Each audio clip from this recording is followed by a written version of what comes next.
El caso de Charles Dexter Ward, capítulo 3, parte 4. Ward padre pidió, hacia el mes de mayo, al doctor Willett que hablara con Charles, para lo que le proporcionaron toda la información de la familia había para lo que le proporcionaran toda la información que la familia había podido sonsacarle antes de que adoptara aquella actitud tan reservada. La conservación, apenas concluyente, sirvió de poco, pues Willett tuvo la sensación en todo momento de que Charles era totalmente dueño de sí mismo y de que se hallaba inmerso en sus asuntos de verdadera importancia, aunque al menos obligó al misterioso joven a dar una explicación racional de su comportamiento reciente. Ward no era de los que se achicaban fácilmente y, pálido e impasible, accedió a hablar de la razón que se movía en sus investigaciones, pero no de su objetivo.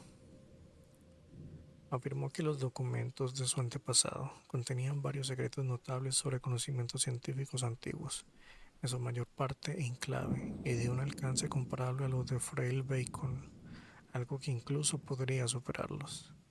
No obstante, carecían de sentido, a menos que si los presentaba al mundo basándose solo en la ciencia moderna. No podían apreciarse ni su importancia ni su extrema trascendencia. Establecer su relación con el trasfondo histórico en que habían sido concebidos, y a esa tarea estaba dedicado él ahora.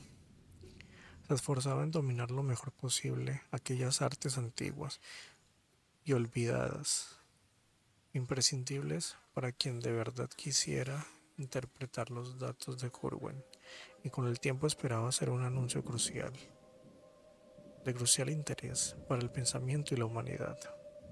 Ni siquiera Einstein, afirmó, podría revolucionar de manera más profunda nuestro modo actual de entender las cosas. Sobre su búsqueda en los cementerios, admitió su objeto de buen grado, aunque no quiso dar detalles de su progreso.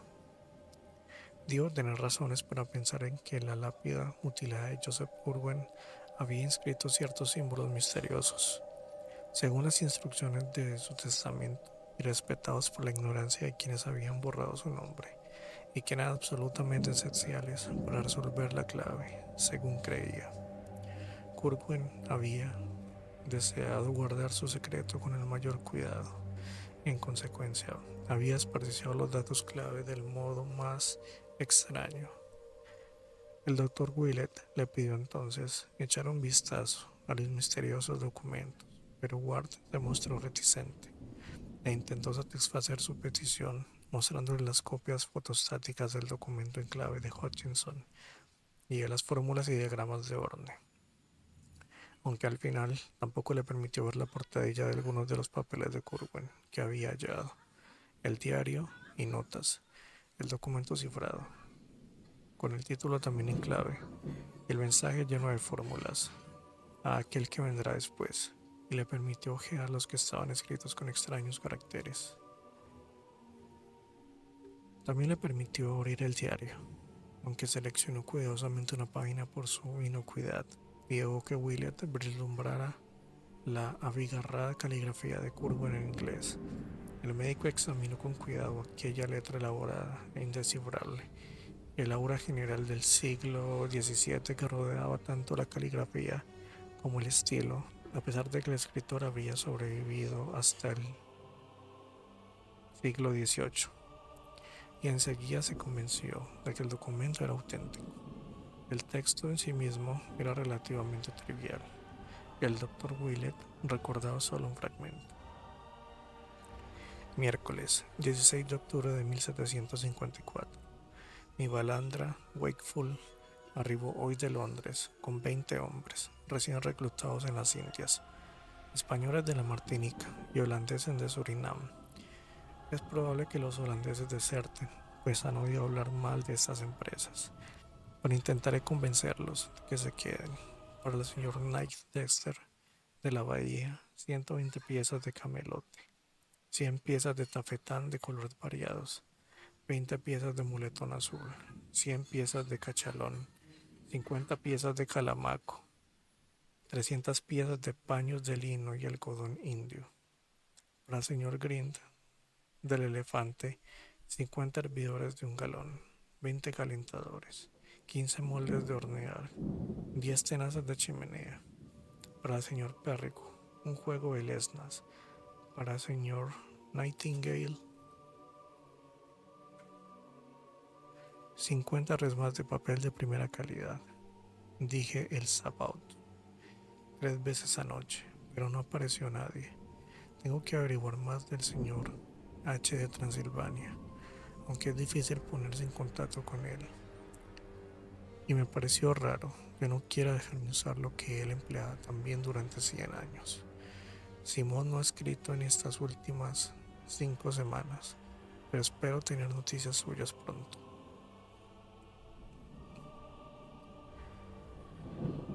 Al llegar a este punto, el doctor Willett hizo un intento de pasar la página, pero Ward se lo impidió precipitadamente y prácticamente le arrancó el cuaderno de las manos. Lo único que el médico pudo entrever de la página siguiente fueron un par de frases muy breves, que por curioso que parezca, se quedaron grabadas en la memoria.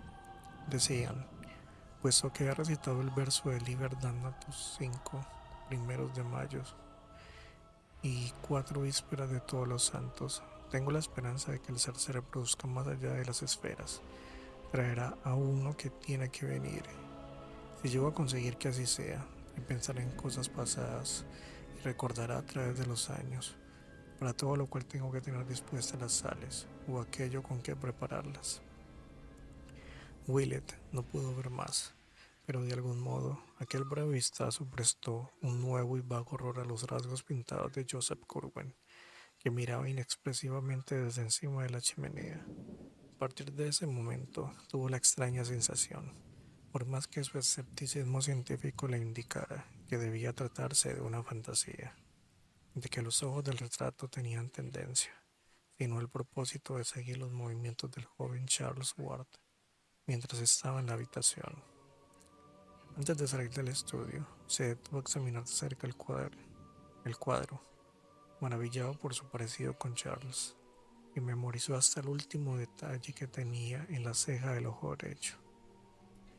Cosmo Alexander decidió: era un pintor digno de la Escocia, que había producido un rey Bourne y un no menos digno profesor de su industrioso alumno Gilbert Stuart. Los Wards quedaron convencidos por el médico de que la salud mental del Charles no estaba en peligro, antes de que, por otro lado, parecía estar inmerso en investigaciones que podían llegar a tener mucha importancia, lo que hizo que se mostraran más benévolos que de costumbre cuando, en junio, el joven se negó a matricularse en la universidad. Tenía, afirmó, investigaciones mucho más importantes que llevar a cabo, y expresó su deseo de viajar al extranjero al año siguiente para consultar ciertas fuentes no disponibles en Estados Unidos. Ward padre se opuso a aquel viaje, que tildó de absurdo para un muchacho de solo 18 años, pero aceptó respecto a la universidad, por lo que, tras terminar sin demasiado brillantes sus estudios en la Moses Brown School, Charles pasó 3 años consagrado a los estudios del ocultismo y a buscar en los cementerios. Se labró la fama de raro y los amigos de la familia apenas volvieron a verle. Pasaba el tiempo trabajando y de vez en cuando viajaba a otras ciudades para consultar oscuros archivos. En una ocasión fue al sur para hablar con un extraño anciano mestizo que vivía en un pantano y acerca del cual un periódico había publicado un curioso artículo. Otra vez viajó a un pueblecito en las Adirondack, donde tuvo noticia de ciertas prácticas ceremoniales exóticas. No obstante, sus padres continuaron prohibiéndole el viaje al viejo mundo que tanto ansiaba realizar. En abril de 1923, tras heredar una pequeña pensión de su abuelo materno, y teniendo en cuenta que ya era mayor de edad, Ward decidió emprender aquel viaje a Europa, que hasta entonces le habían impedido realizar. No dijo nada del itinerario previsto, solo que sus estudios lo llevarían a lugares diferentes. Pero prometió escribir larga y puntualmente a sus padres. Cuando vieron que no podían disuadirle, cejaron en su oposición y le ayudaron en cuanto pudieron. Así, en junio, el joven partió hacia Liverpool con las bendiciones de su padre y de su madre, que lo acompañaron a Boston y le saludaron con la mano desde el muelle de la White Star en Charlestown hasta que se perdió de vista. Pronto recibieron cartas informándoles de que había llegado sano y salvo y se había instalado en Great Russell Square, en Londres, donde pensaba quedarse sin visitar a los amigos de la familia hasta que hubiera agotado los recursos del Museo Británico. Apenas les habló de su vida cotidiana, pues no había mucho que decir. El estudio y los experimentos consumían todo su tiempo, y aludió a un laboratorio que había instalado en sus habitaciones. Sus padres consideraron un claro indicio de hasta qué punto lo había absorbido sus nuevos intereses, el hecho de que no dijera nada de paseos históricos por la elegante y antigua ciudad, con su atractivo perfil de viejas cúpulas y campanarios, y su maraña de calles y pasajes cuyas misteriosas vueltas y revueltas alegran tanto como sorprenden. En junio de 1924, una breve nota les informó de su salida hacia París, donde había hecho varias visitas relámpago a las Bibliothèque Nationale. A partir de entonces, por espacio de 3 meses, solo envió tarjetas postales, un remite en la Rue Saint-Jacques, y en ellas mencionaba su búsqueda entre los manuscritos de un coleccionista anónimo. Evitó a los conocidos que habían ido a hacer turismo a la ciudad, de modo que todos regresaron sin noticias suyas. En octubre, después de unos meses de silencio, los guardias recibieron una tarjeta postal desde Praga, Checoslovaquia, en la que Charles les informaba de que se hallaba en aquella ciudad con el propósito de visitar a un hombre muy anciano, que al parecer era la última persona con vida que poseía ciertos datos muy curiosos sobre la Edad Media. Les dio una dirección en la Neustadt, sin anunciarles ningún otro traslado, pero en el mes de enero siguiente les envió varias postales desde Viena, contándoles que estaba de paso en esa ciudad camino de otro lugar más al este, sin mencionarlo donde lo había invitado uno de sus corresponsales, dedicado como él al estudio del ocultismo. La siguiente postal, que llegó desde Klausenburg, en Transilvania, les relató el viaje de Ward hacia su lugar de destino, donde se proponía visitar a un tal Barón Ferenczi, cuyas fincas estaban en las montañas al este de Racus, y debían escribir a Racus a la dirección de dicho noble.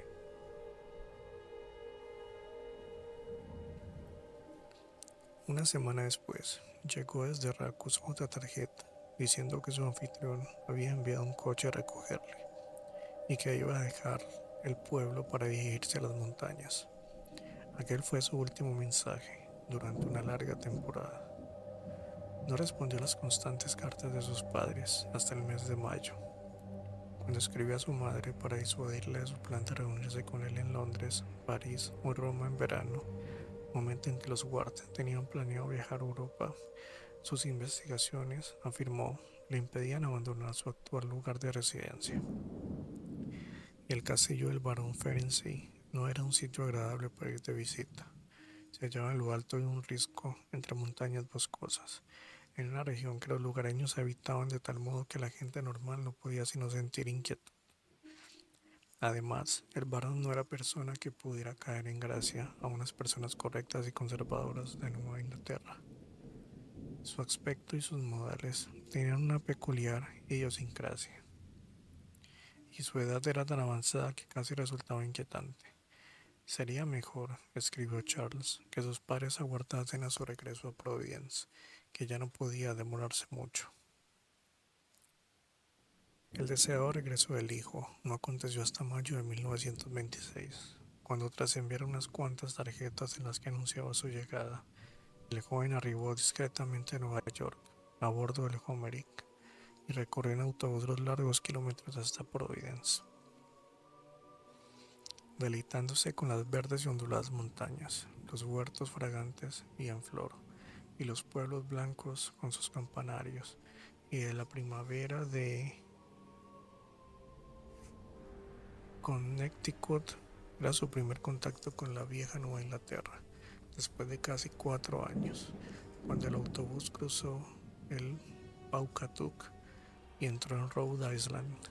Entre la luz dorada de una tarde de finales de primavera, se aceleró el corazón y la entrada en Providence por las avenidas Reservoir y Elmwood lo dejó sin aliento, a pesar de los insondables saberes prohibidos en que se había sumergido. En la plaza donde confluyen Broad Street, Weymouth Street y Empire Street, vio ante sí el atardecer con las hermosas casas que también recordaba, las cúpulas y los pináculos de la antigua ciudad. Y la cabeza le dio vueltas mientras el vehículo rodaba hasta terminar situada detrás del billboard, mostrando a su paso la enorme cúpula y el verdor salpicado de tejados de la antigua colina al otro lado del río. El alto campanario colonial de la primera iglesia baptista teñida de rosa por la mágica luz y recortada sobre el verde primaveral del escarpado fondo. La vieja Providence era aquel lugar y las misteriosas fuerzas de su larga y continua historia lo que le habían dado su razón de ser y le habían empujado a buscar prodigios y secretos cuyos límites no podría fijar profeta alguno. Allí se hallaban los arcanos, temibles o maravillosos, para los que se había preparado durante tantos años de estudios y viajes. El taxi que tomó cruzó la puerta de correos, desde donde vislumbró el río, pasó frente al antiguo edificio del mercado, en lo alto de la bahía, y subió por la empinada cuesta de Whitterman Street en dirección a Prospect, donde la enorme y reluciente cúpula y las columnas jónicas iluminadas por el sol poniente de la iglesia de la ciencia cristiana emitían sus reflejos hacia el norte. Pasadas 8 manzanas, las viejas y hermosas mansiones que conocía desde la infancia y las pintorescas aceras de ladrillo que tan a menudo habían hollado en la juventud aparecieron ante él, y al fin vio a la derecha la pequeña granja blanca y a la izquierda el porche estilo Adam y la elegante fachada de color rojizo de la gran casa de ladrillo donde había nacido. Estaba atardeciendo y Charles Dexter Ward había vuelto a su hogar.